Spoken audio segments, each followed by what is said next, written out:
Welcome back to Persona Q2 New Cinema Labyrinth. Last time we explored 38% of the second floor of the lab, and we also had a, event scene that was surprisingly more wholesome than I thought, and less fan servicey. Also, Koromaru's amazing. And yeah, we just unlocked a lot of armor, don't want to do. Also, I've used Vivian, and I did get to show off Salome's kiss at least once, but that did a real number on Yosuke's SP. I barely even used Black Frost, but, I wouldn't mind having another source of Bestial Roar. It's only 1 SP less than Black Frost. I mean, it would be kind of nice to see what Icy Paradise does with, P3 Hero's ability, but... Berserker and Ose. No, I think Berserker... No, actually, Sleipnir is a little better than Berserker, in HP at least.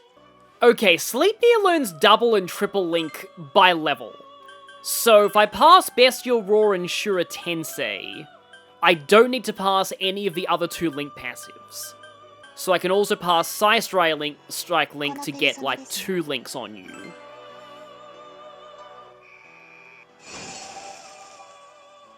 And since I ended up getting rid of Ose immediately, I'll just get Black Frost back as my ailment user. This means I no longer have Berserker, but yeah, as long as I have the... Actually, hang on. Do I have any junk personas I can just throw into Sleipnir for experience? In fact, I have several. So, there's Double Link. No. You're motivated again. Oh, I did promise to bring Haru next time. Okay, I got ailment users, I got every element. Let's get back in there. For the final 4 of Aegus, where things are about to get complicated in more ways than one. Also, I've switched the navigator back over to Fuka, just because of, we might be running into a certain, thing in this part. We'll see. I mean, you'll know, because if we do, it'll be in the thumbnail. So it should be pretty obvious when we do. But yeah, I've got to mark that door out. There are a few doors here, but there is really only one way to go. In fact, this door right here is kind of actually, no, wait, I'm going to save this door for later. Because if we go through this door, the only things that will be here are a bunch of shortcuts.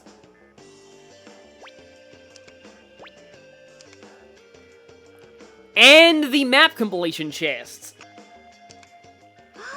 And so this shows that there's still a pretty good amount of this floor left to go. They almost take up the whole map here, but not quite. And the fact that it's a teleporter maze only makes it feel even bigger.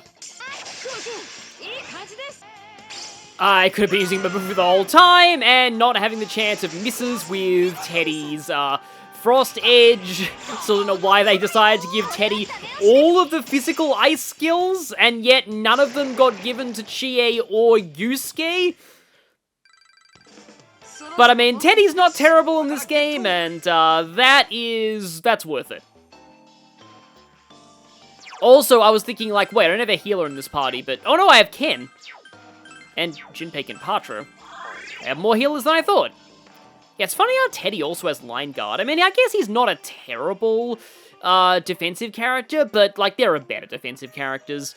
So yeah, this whole area is really just for another hub for the shortcuts, but also the map chest. Just gonna fill out this area.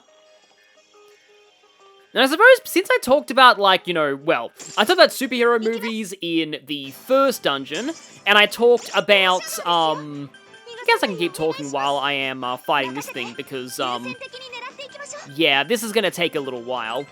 And I talked about, well, actually just Jurassic Park in the second dungeon, because that was basically, oh, I talked about a few dinosaurs. Actually, no, I talked about more. So here, I was gonna talk about, like, sci-fi movies, but, like, weirdly, I'm not, like, the biggest sci-fi guy. Like, even though I've watched, all of Star Wars, well, all of the movies of Star Wars, haven't really seen any of the TV series or any of the many Disney Plus shows or any of that. I've seen all 6 of the main films, and also I've seen the reboot Star Trek, and Apparently Trekkies don't like that, but I think the reboot Star Trek was fine. I even thought Into Darkness was fine. A lot of people hated Into Darkness, but again, I thought it was fine. I do think Beyond is the best of those three. And as far as I know, Beyond does seem to capture the tone of the original Star Trek the best. And it kind of sucks there hasn't been a film after that. They're apparently, like, they have been trying to make one, but it's been, like, really caught up in a whole bunch of, red tape, and apparently, and that sucks, so, yeah, that's unfortunate. But anyway, other than that, like, I'm not really a huge, like, I guess Alien counts, but that's more horror than it is sci-fi, and even then I've only seen the first 2 Alien films, which are, like, the only 2 that people think are actually good for the most part. Oh no, I haven't seen Prometheus. But I feel like it might be more relevant to this Labyrinth to talk less about sci-fi and more about how I feel about various, like, robot stories. Because there's a lot of robot stories out there that I do really like. First of which I just got reminded of in the last part by just how, your shield really should have popped by now. I'm just gonna have everyone, spam attacks. First was I got reminded of last time by seeing how, how Ribbon was dealing with, yeah, it's so weird, it often pops in the middle of a turn, and, like, if I had used... No, if I'd used Ice Strike Link here, I wouldn't have got it, because that would have gone first, and that's complicated. But yeah, seeing Ribbon deal with Koromaru, made me just think of, Big Hero 6, particularly Baymax. And how I would say more, but Overless Hazard Productions' video on robots kind of says more about Baymax than I ever could, but I do think Baymax is one of the best fictional robots of all time. I love what Kingdom Hearts 3 does with Baymax as well. Once again, this thing, and I really do not care. Again, I'm not entirely sure I care about this. I would much rather Death Chaser than Death Counter.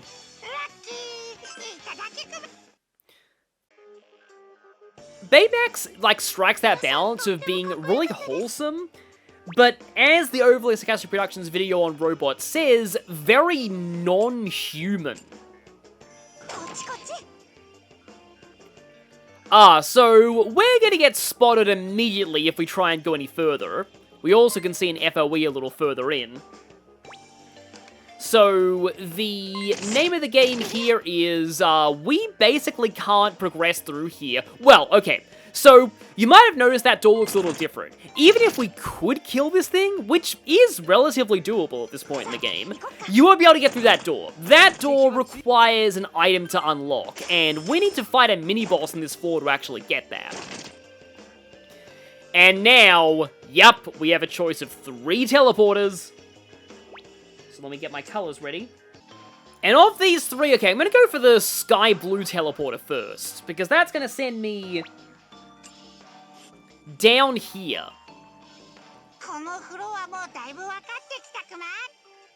Which leads me to this door. So I'm going to mark this one in red. That is a security door, but its counterpart is on the other side of this force field. And now its counterpart is open, and conveniently, this teleporter takes us back to light green. So let's mark that tile in light green. And now, if I step on the dark green teleporter, I would have been blocked here had I not gone through those other teleporters first. Well, actually, I may not have been, because we can swing around this entire area to get a chest, but, or can we? Because, okay, yeah, we can't. Because the map that I prepared earlier does not have the sentries marked. It really should have. I highly recommend marking the sentries, actually.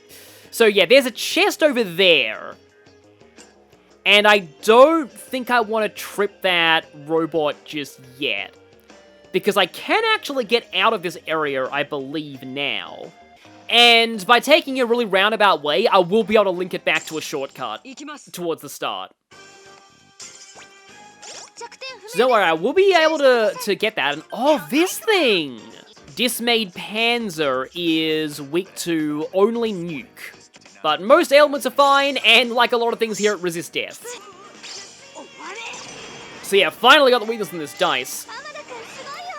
But yeah, like all of this stuff that I'm planning, it only makes sense to me because I know the full map in advance, but it should make sense to you after we're done with this.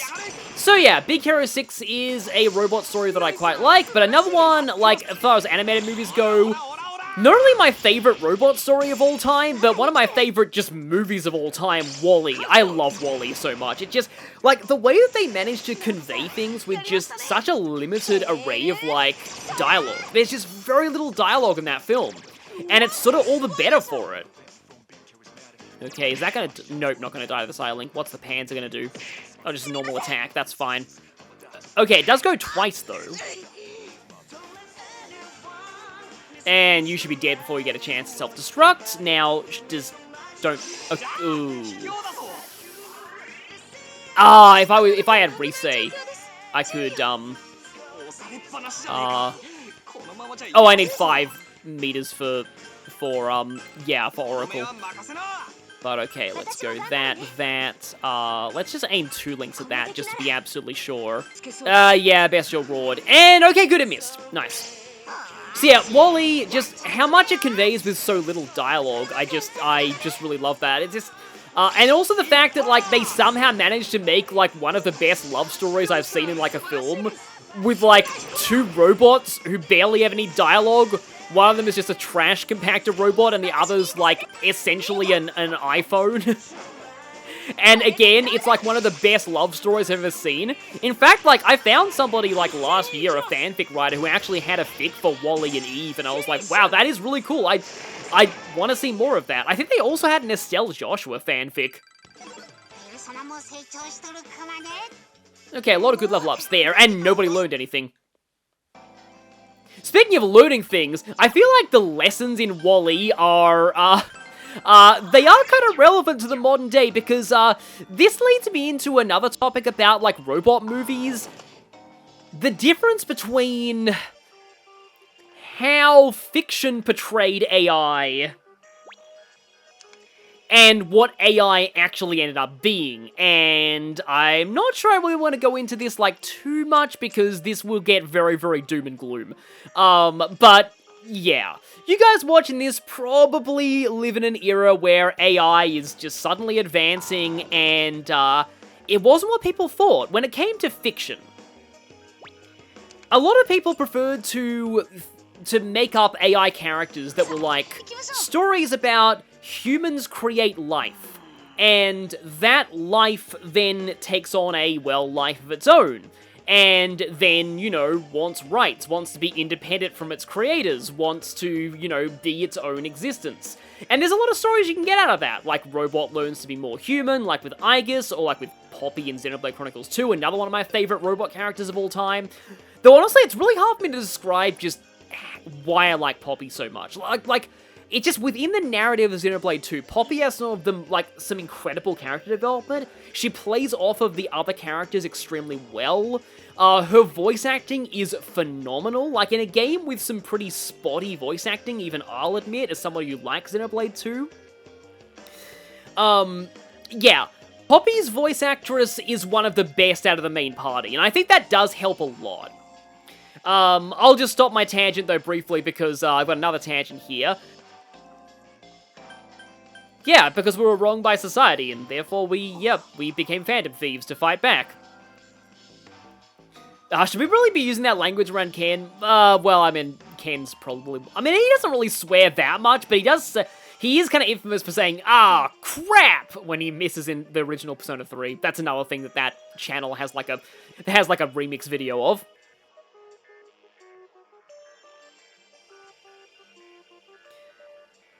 And yeah, I do like this. The Phantom Thieves don't just do it for themselves. They do it to help other people who are being victimized.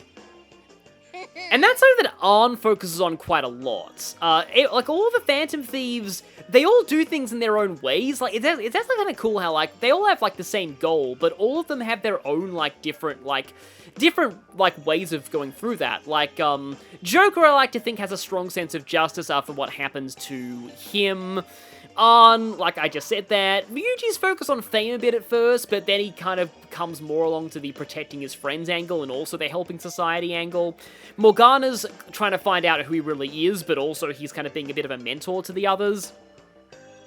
Oh boy, is Ken wondering if Shinjiro has a palace? That would be interesting.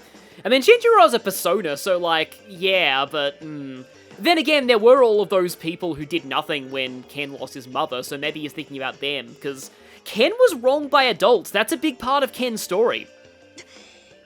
And if adults had actually cared more, granted it was hard for them to do so because the accident that took his mother was supernatural, so it's not like they really could have helped, but if he did have a better adult support system, then things could have gone better for him. But yeah, so all the Phantom Thieves have their own reasons, but yeah, it's kind of a nice trope, and Ken does fit into this quite well, I feel. Like, yeah, that whole superhero thing, which reminds me that, like, one time when I was turning on my Switch, you know how Switch has, like, news that will, like, list certain games, like, you know, with a particular theme or something like that? One time it said games with superheroes, and I was very, proud to see that, Persona 5 Royal was listed among the, examples of games with superheroes on Switch. And I mean, it's true, the Phantom Thieves really are superheroes. I mean, it's like more of a darker anti-hero kind of thing, but they are very much like a superhero trope. Oh, of course, we're playing Life Will Change and Ken's in the party. Wow, that's perfect. The thing about these fights is you can't really do much until you poison the affinity barrier enemy.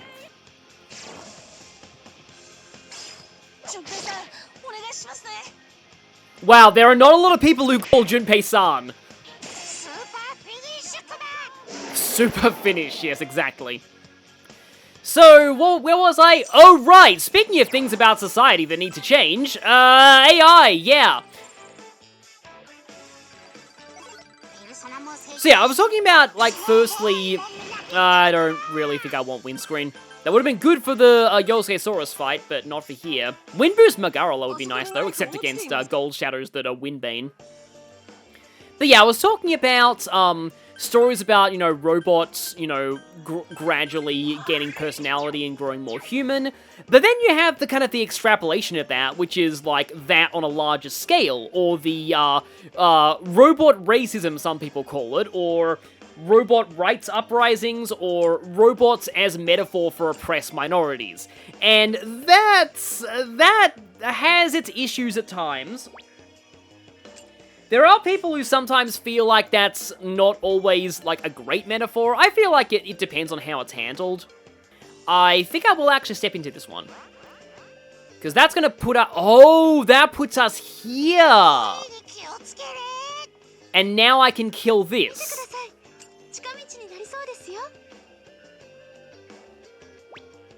And yes, I am on the correct side of the shortcut. I suppose that'll make it easier to get that chest. You know, I can actually show off Oracle here. Maybe. Because I'm gonna go for Shura Tensei. Just to see how fun this is stacked with Bestial Roar. Okay, so here's Oracle, and I guess while I'm showing this battle, I can continue to sort of get that tangent. So, like I said, it depends on how it's handled. Like, that metaphor, like, for example, at the moment, like, after having seen it, I personally think the whole Geth Quarians arc in, Mass Effect is pretty decent. Some people might not agree, but I think it looked good from what I saw. It also kind of helps that, like, you need to really, really, like, work hard to actually get the peace ending of that one. Like, to make peace between both of them. It is insanely difficult. You need to have made, like, all the right decisions in the earlier games. Oh, of course. I go into all the effort of setting that up, and I miss. But yeah, as far as, like, robots as metaphors go, though, the one that I don't really like, and it's something that I did see with, Well, I'm not even gonna need this. Need Shura Tensei, which is kind of sad. Yeah, Oracle is considered its own buff, which actually makes a lot of people not like Oracle very much. Yeah, when Haru does this, she will immediately explode from Shura Tensei. Oh, no, wait, hang on. Yeah, the battle's over. She doesn't explode. It's just like that kind of thing of like, you don't get... You don't take recall... Also, I skipped that quote. I forgot if I'd already heard it before, and wow, I should not have skipped that quote, because it's amazing. Oh, Resist Nuke is great for Haru, but also, I have Bind Arts and 2 pretty good bind. I guess I have more people with, like, Bless skills now, so maybe I can get rid of that. No, Elma, you learn a lot of really good, like, immunity passives.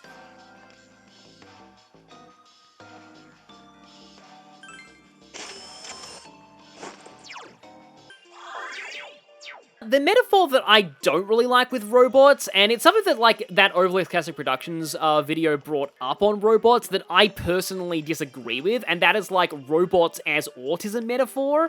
So as somebody on the autism spectrum who's known that for a very young age, and who's also grown up with a lot of media about robot characters, I never saw myself in any robot character, ever. And I also just, like... commonly, robot is used as an insult for people on the spectrum. I don't like to really consider that as a metaphor.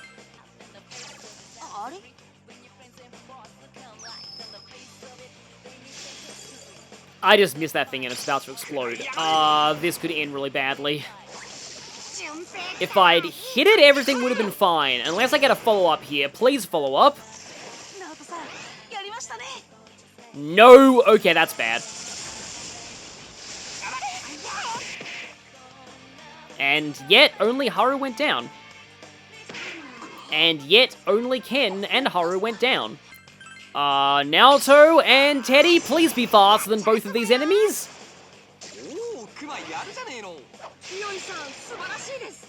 Well, somehow No, actually, no, Junpei's speed's pretty good. It's not totally out of the question that he outspeeds Naoto. Well, the three of you are about to get all the experience from this. No, 3-person all-out attack finisher does look kind of nice still. And that wasn't much experience anyway. And Teddy doesn't have the SP to use Medea-Rama anymore. And through here is another teleporter. That will be purple. But first, I just want to make sure that I grab that chest. Because if I leave to heal, it'll respawn that spotter. So from here I need the middle green teleporter. And this leads me up here. Where I get... more items sold in the shop. That was worth it. And it's actually faster to go Gobake more. And go back to the entrance. But yeah, we made all of these stories about humans creating life with robots and, like, having to live with that. But all of those were made before, like, AI became actually realized, and the moment that it did, it turned out to be very different than anyone expected. I mean, in a way, it could be seen as creating life, but rather than a new life that can actually, like, think for itself, it's instead basically taking away humanity's ability to think for themselves, to be very doom and gloom about it.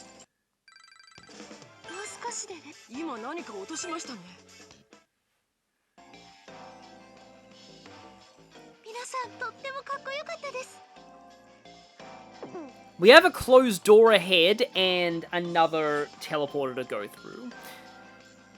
But, yeah. AI is made by feeding it a whole lot of data from stuff that's already been made by humans. And while that can be convenient for some aspects, the fact that it's now being used for art is particularly dangerous to me.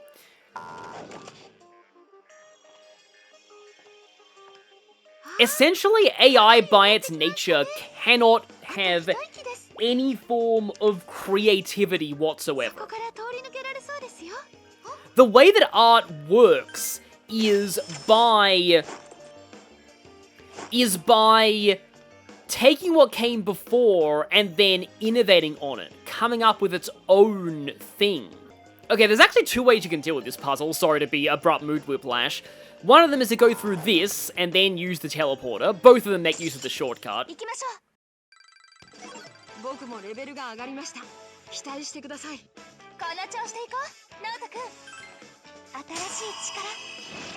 Okay, we've got another level up on Sleipnir, as good as Null A. Okay, I'll keep Null A-Bind for now, but we later get Elec Boost and then Triple Link, which means if I get rid of Psystride Link, I could make this a, like, literal one-trick pony for Elec Links, which might not be a bad idea, because the mini-boss that's coming up is weak to electricity. But yeah, so the thing about these uses of AI that we're seeing now is just that, well, one, it also is trained on other artists' work, so it's literally plagiarism. But this is something that, like, you really notice more if you are a YouTube creator like me. So, YouTube is really trying to push for AI in a lot of its things, and one of those things that it's doing is, if you, like, you, a creator, if you click on a YouTube comment, so any of your comments you leave on this video right now, there is now an option to use AI to try and make a video suggestion based on that comment. That is what they're trying to do. It's trying to say, you don't need to listen to your audience and actually get to know them as people and know what they want to see.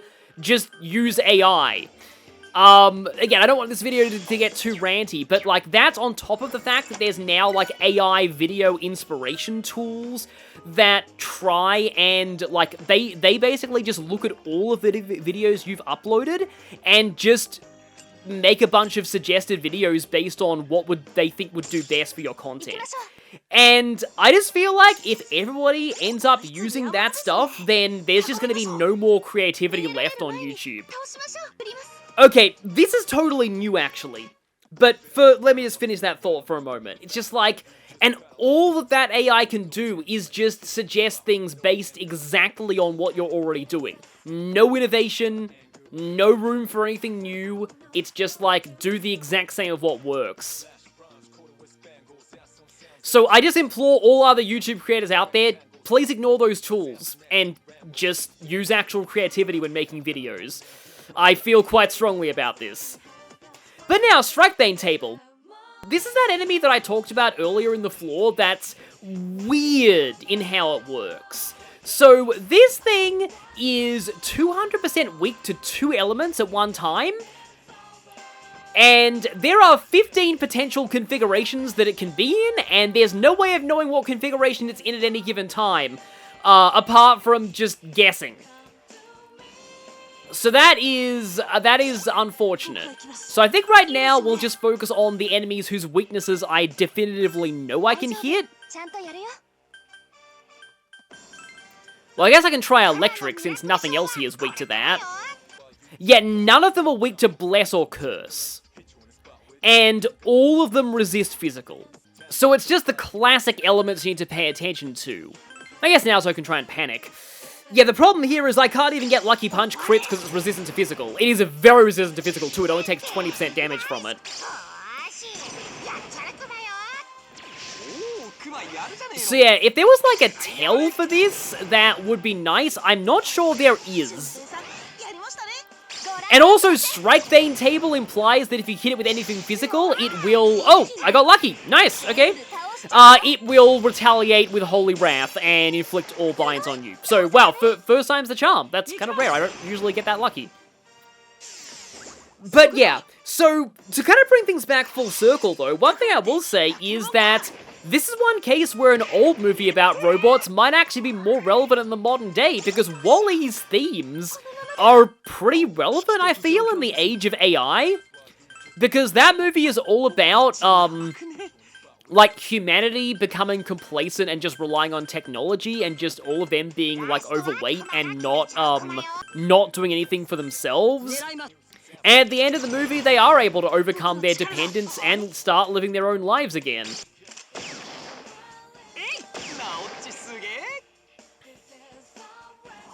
Oh, he calls her Naochi, just like Yukarichi in Japanese. Why do I have double attacking on Naoto? I mean, it's kind of cool, but still. Yeah, I really apologize for getting all, like, doom and gloom there. It is just... The main reason I wanted to bring that up, though, was because I do feel like the kinds of robot stories that AI is parodying, they're the robot stories, or I don't want to use that. I may as well just revive Junpei for now. I'm gonna go back to the base very soon. But yeah, AI guess this dungeon is parodying the robot stories of a while ago, before we really knew what AI actually was, and that just leads me to wonder, what kind of stories about AI are we humans gonna write in the future, now that we know how it actually works? I saw someone in the comments talk about Megan 2.0 and the stance that film takes on things.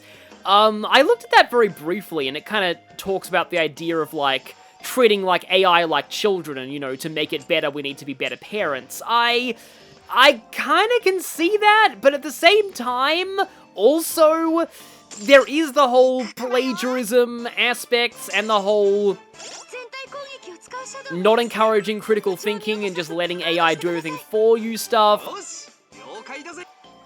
And plus, like, I'm not sure I entirely trust, like, a big Hollywood movie to be that critical of AI. But anyway, yeah. Don't want to get too dark here. I wanted to at least continue this floor until we reached this. Oh, yeah, let's take a break. Let's hope the Etrian Odyssey break curse doesn't take effect here.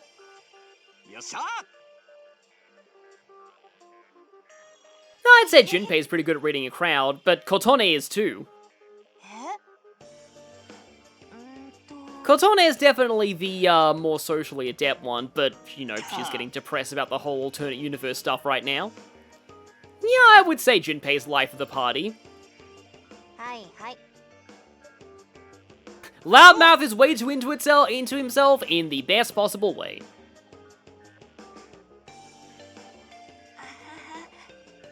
Oh. And depression, speaking of doom and gloom. Oh, if this does unlock a special screening, I might know which one this is. Yeah, that is an understatement.